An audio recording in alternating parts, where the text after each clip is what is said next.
have any hope of finding alien life, we have to know what to look for.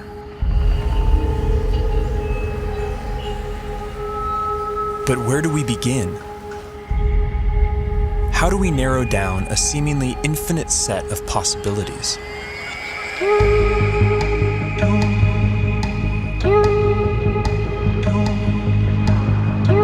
There's one thing we know for sure. Nature will have to play by her own rules. No matter how strange alien life might be, it's going to be limited by the same physical and chemical laws that we are.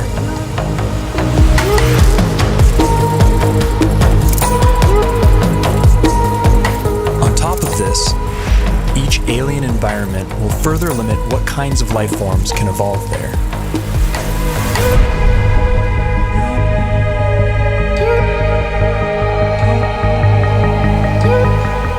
Despite these natural boundaries, the possibilities are staggering to imagine.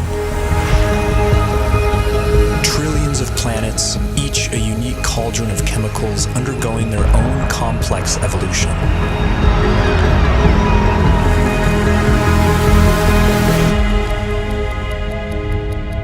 To guide our thinking, this museum of alien life will be divided into two exhibits. Life as we know it, home to beings with biochemistries like ours, and life as we don't know it, home to beings that challenge our concept of life itself.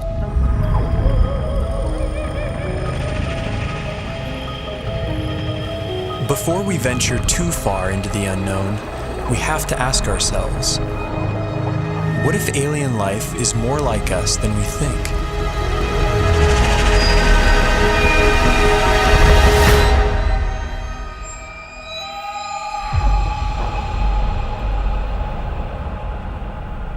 If there's one feature that unites us with the other specimens in this museum, it's carbon. Carbon is ubiquitous. It's one of the most common elements in the universe, and it's very good at forming large, stable molecules.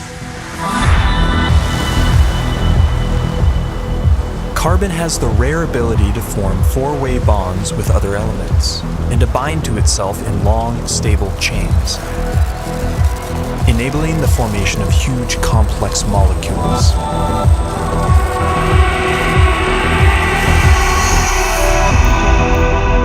This versatility makes carbon the centerpiece in the molecular machinery of life. And the same carbon compounds that we use have been found far from Earth, clinging to meteorites and floating in far-off clouds of cosmic dust. The building blocks of life, drifting like snow through the universe.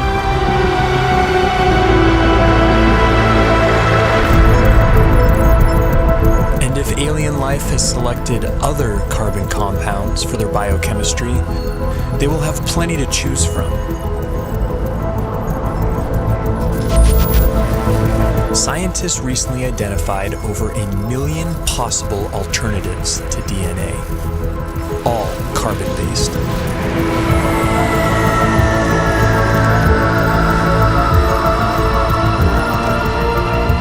If we ever discover other carbon-based life forms, we would be fundamentally related. They would be our cosmic brethren.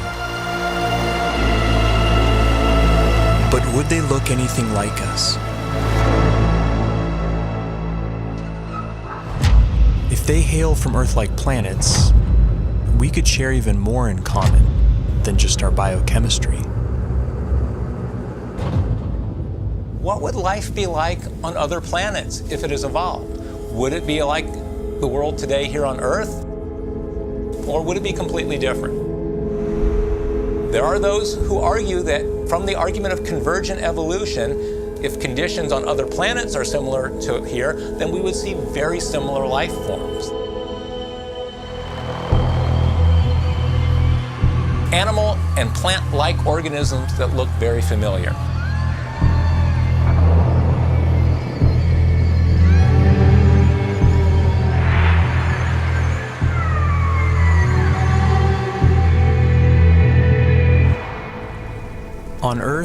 Certain features like eyesight, echolocation, and flight have evolved multiple times independently in different species. This process of convergent evolution could extend to alien planets like Earth, where creatures face similar environmental pressures. It's no guarantee, but there could be certain universalities of life. The greatest hits of evolution on repeat across the universe.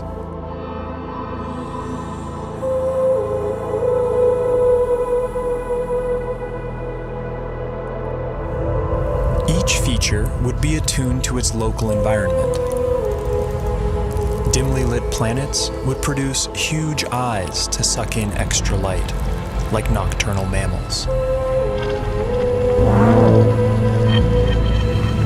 Some people have gone so far as to say that human-type organisms, humanoids, will occur on other planets.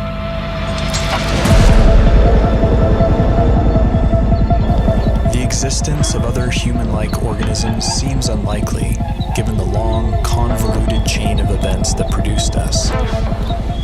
But we can't rule it out.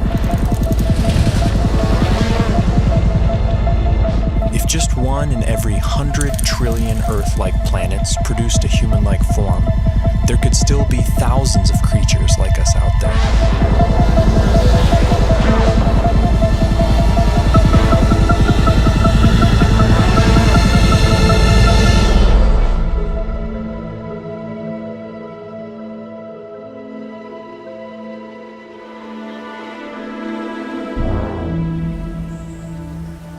Convergent evolution is also rampant in plant life, and C4 photosynthesis has arisen independently over 40 times. Would alien plants look like ours or something else entirely?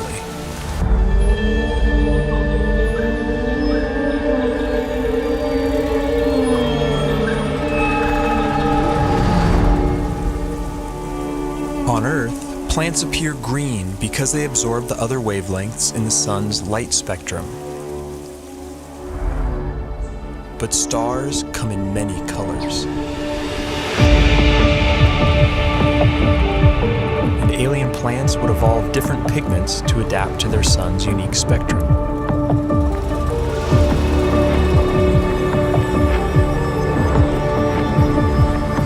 Plants feeding off hotter stars could appear redder by absorbing their energy-rich bluer light.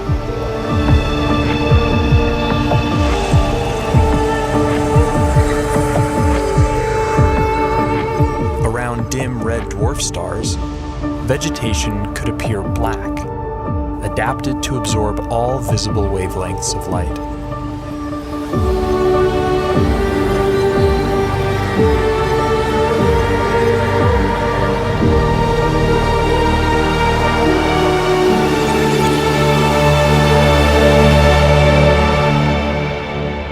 Earth itself may have once appeared purple due to a pigment called retinol that was an early precursor to chlorophyll. Some think that retinol's molecular simplicity could make it a more universal pigment. If so, we may find that purple is life's favorite color.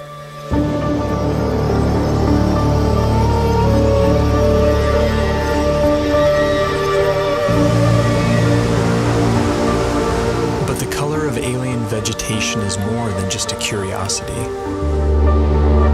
It's chemical information that can be seen from light years away.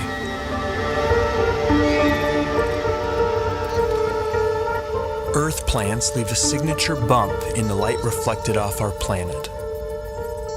Finding a similar signal from another world could point the way to alien vegetation.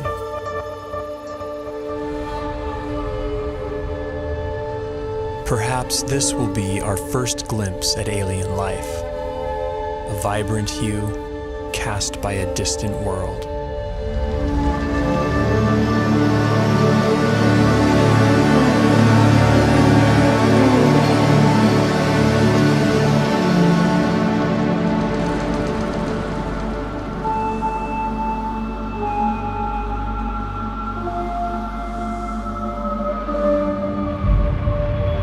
What happens when you change the day length of a planet? What happens when you change the tilt of a planet? What happens when you change the shape of the orbit?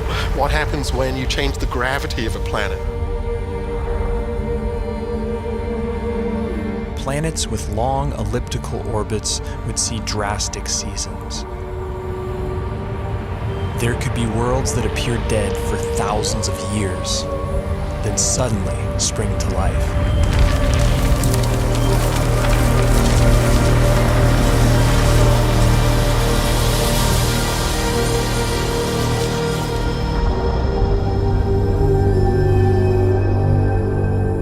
Most of the rocky planets discovered so far have been massive super-Earths.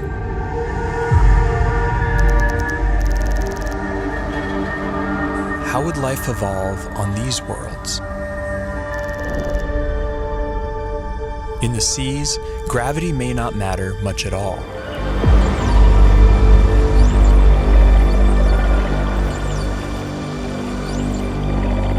A high-gravity planet isn't high gravity all over.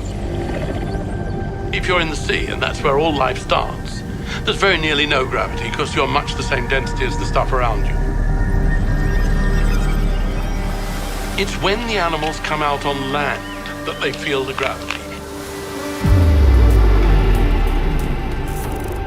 High G-forces would necessitate large bones and muscle mass in complex life on land.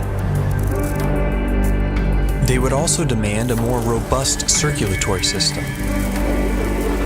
And plant life could be stunted by the energy cost of carrying nutrients under stronger gravity.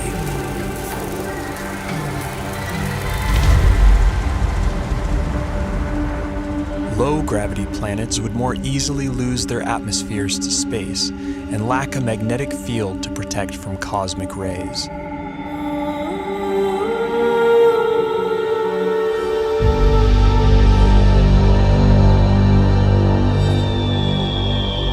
But smaller worlds could be home to secret oases.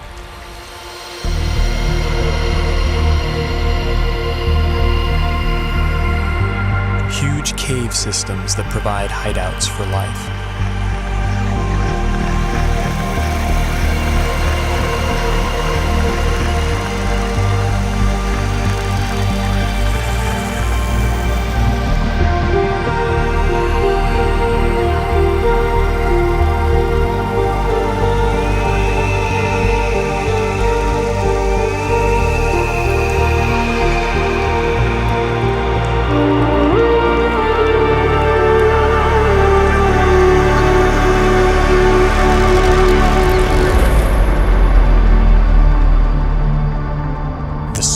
Possible habitable planets are estimated at 2.5% Earth's mass. If surface life does evolve on these worlds, it could be a sight to behold. Plant life could grow to towering heights, able to carry nutrients higher in lesser gravity.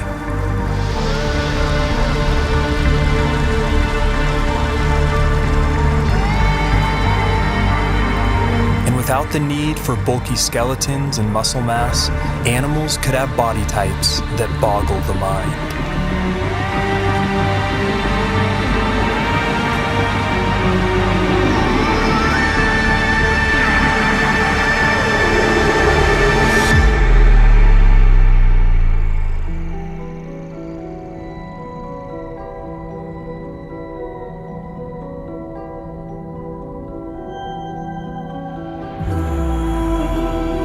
Here on Earth, it took 3 billion years for evolution to produce complex plant and animal life. Simpler organisms are hardier, more adaptable, and more widespread.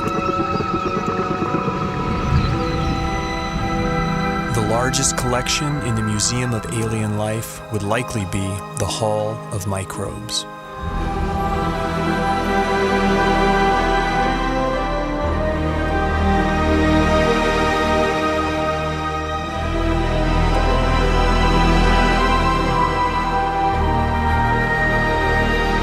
Yet finding even the tiniest alien microbe would be a profound discovery.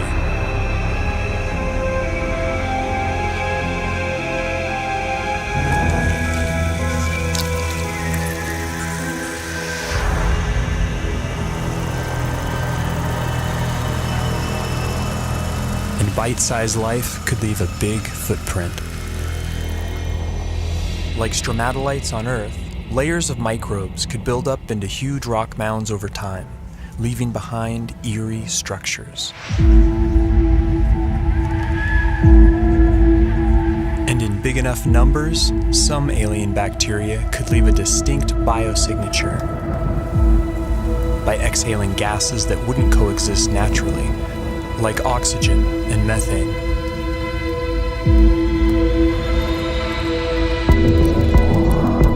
There's ways to make oxygen without life, there's ways to make methane without life, but to have them in the atmosphere together is almost impossible unless you've got biology making those gases at the surface. And it would have an imprint on the planet's spectrum of colors. Next-generation space telescopes could find a signal like this on a world not far from home.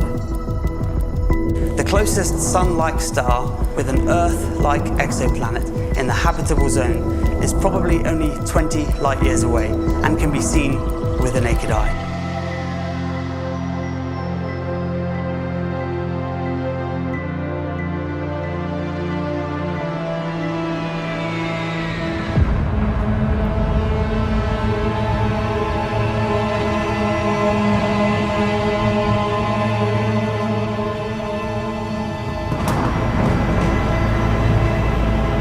Most brown dwarfs are too hot to support life as we know it, but some are just cold enough.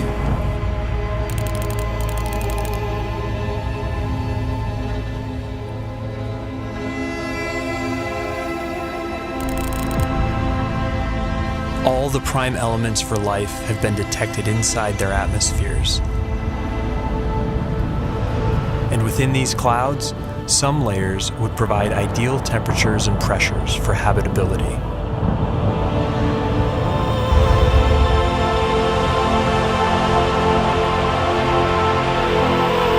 There could be photosynthetic plankton in these skies, kept aloft by churning upwinds.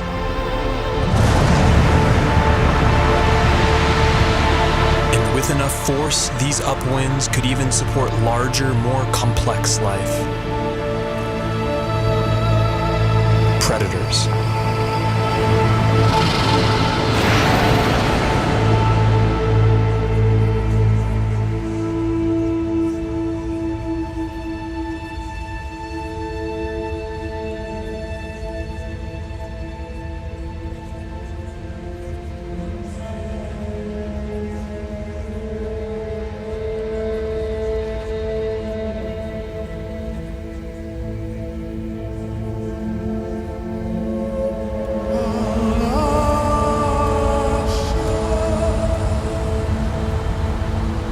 This raises a crucial question.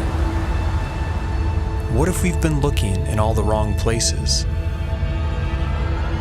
What if nature has other ideas?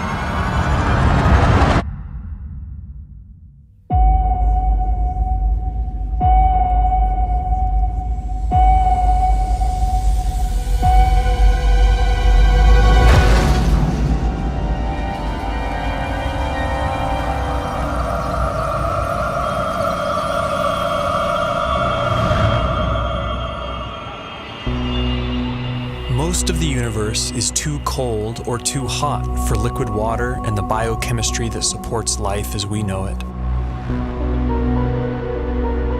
But in case our biases are misleading, we have to cast a wide net to search for life outside the habitable zone, in places that seem wildly hostile to us. Exotic environments will demand exotic biochemistries, and while no element can match carbon's versatility, one contender is a frontrunner.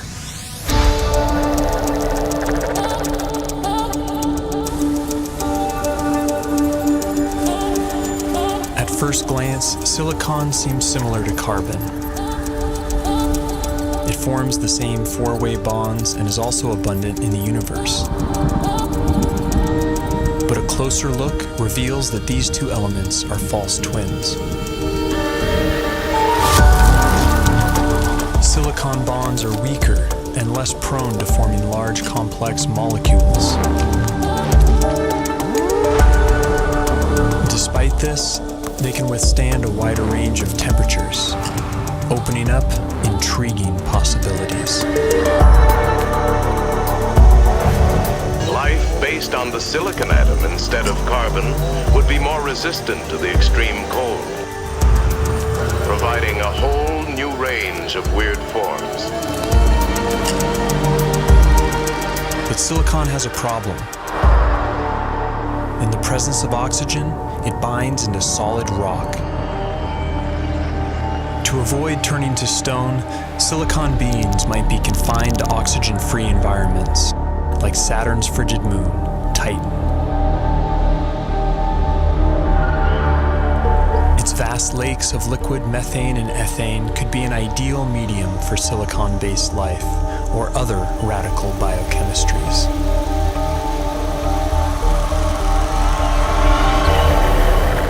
Without ample sunlight, beings on worlds like Titan would likely be chemosynthetic, deriving their energy by breaking down rocks.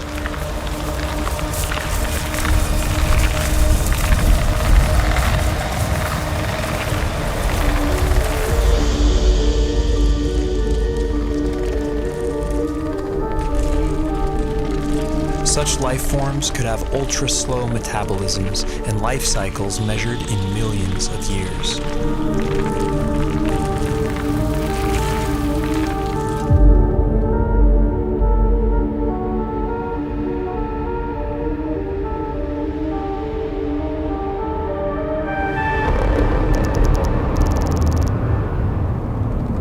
High temperatures, typically rigid silicon-oxygen bonds become more flexible and reactive, triggering more dynamic chemistry.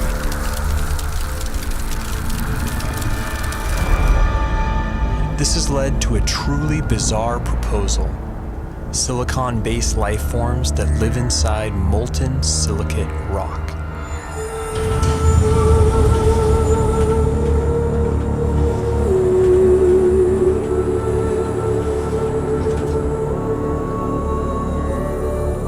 In theory, these forms could even exist deep beneath the Earth inside magma chambers as part of a shadow biosphere.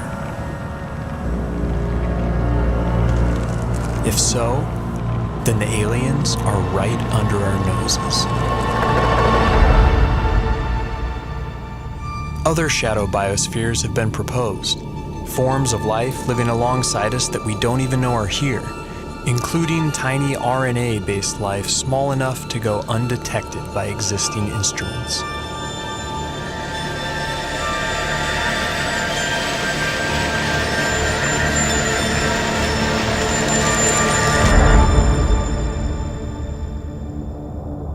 Clouds of dust in empty space might seem like the last place you'd expect to find anything living.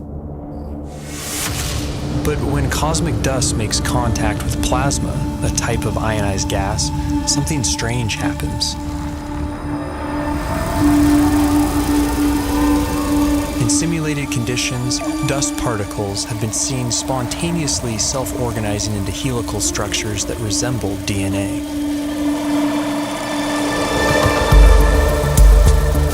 These plasma crystals even begin to exhibit lifelike behavior, replicating, evolving into more stable forms, and passing on information.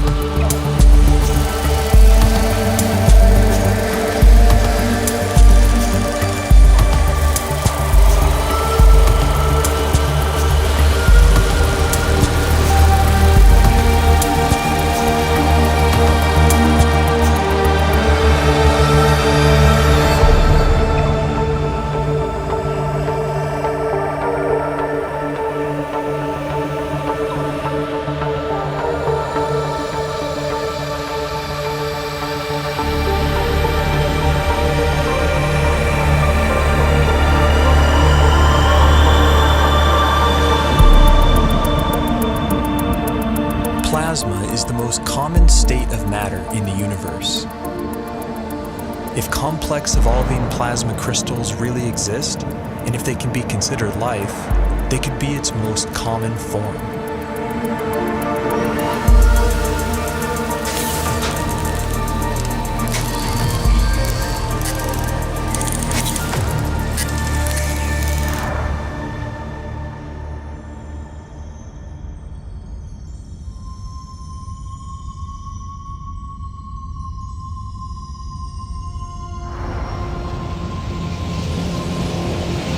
massive suns explode, some collapse into ultra-dense cores called neutron stars.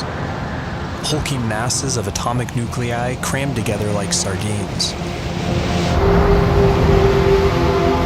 Conditions on the surface are mind-boggling. Gravity is 100 billion times stronger than Earth's. But beneath their iron nuclei crust lies something strange. A hot, dense sea of neutrons and subatomic particles.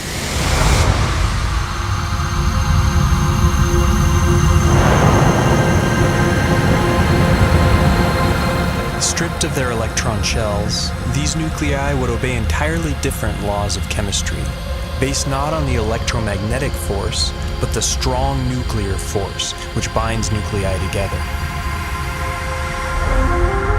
In theory, these particles could link up to form larger macronuclei, which could then combine into even bigger supernuclei.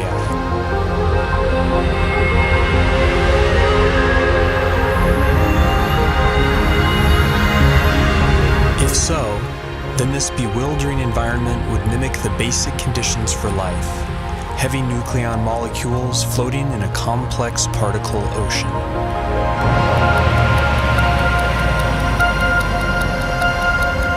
Some scientists have proposed the unimaginable: exotic life forms drifting through the strange particle sea, living, evolving, and dying on incomprehensibly fast timescales.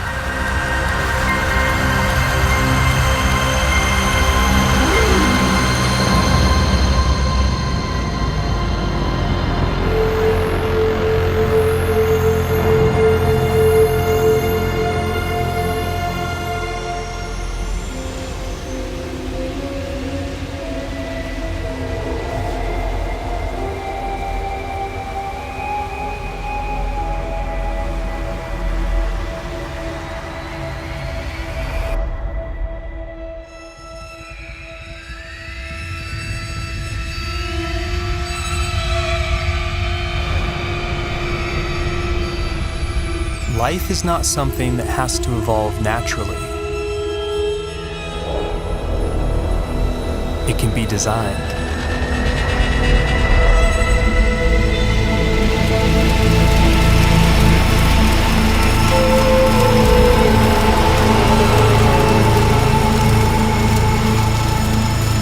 And once intelligence is introduced into the evolutionary process, a Pandora's box is opened.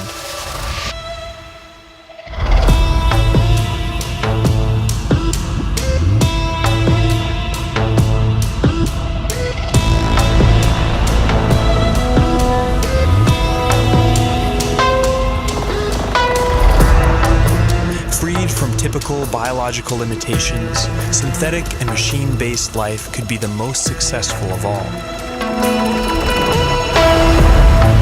It could thrive almost anywhere, including the vacuum of space, opening up vast frontiers unavailable to biological organisms.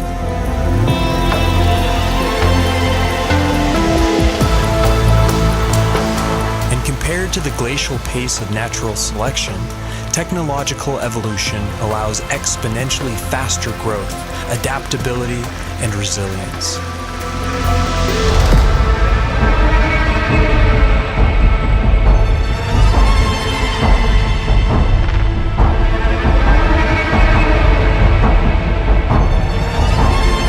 By some estimates, autonomous self-replicating machines could colonize an entire galaxy in as little as 1 million years.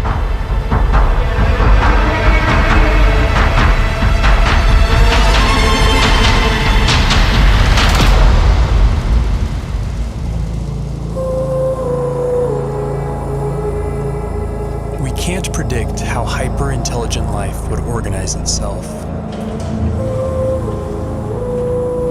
But in theory, there could be convergent evolution at play.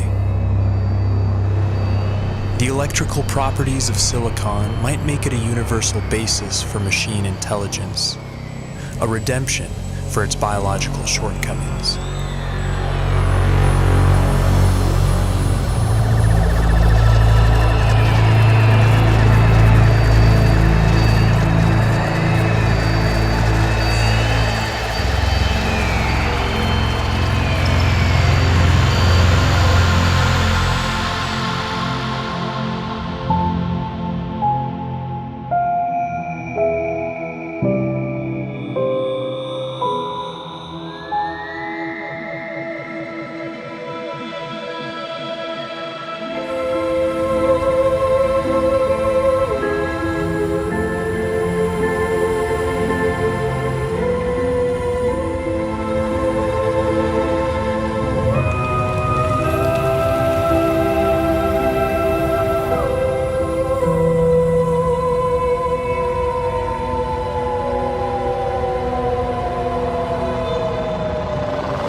diverse ages, perhaps machine intelligence will come to dominate, and naturally occurring biological life will be viewed as a quaint starting point.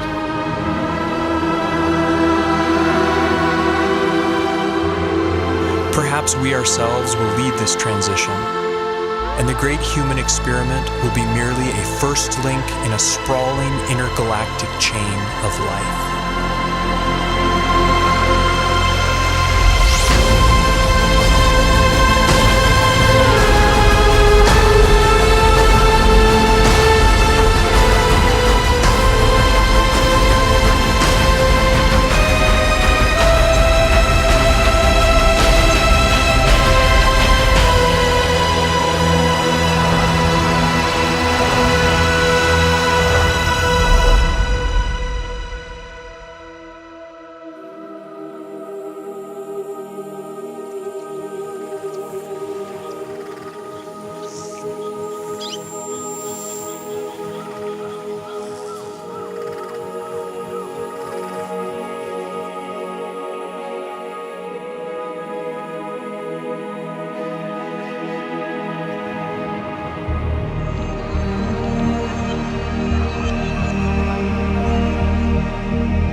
Has said that one does not meet oneself until one catches the reflection from an eye other than human.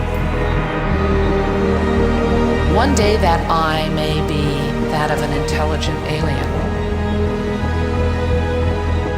And the sooner we eschew our narrow view of evolution, the sooner we can truly explore our ultimate origins and destinations.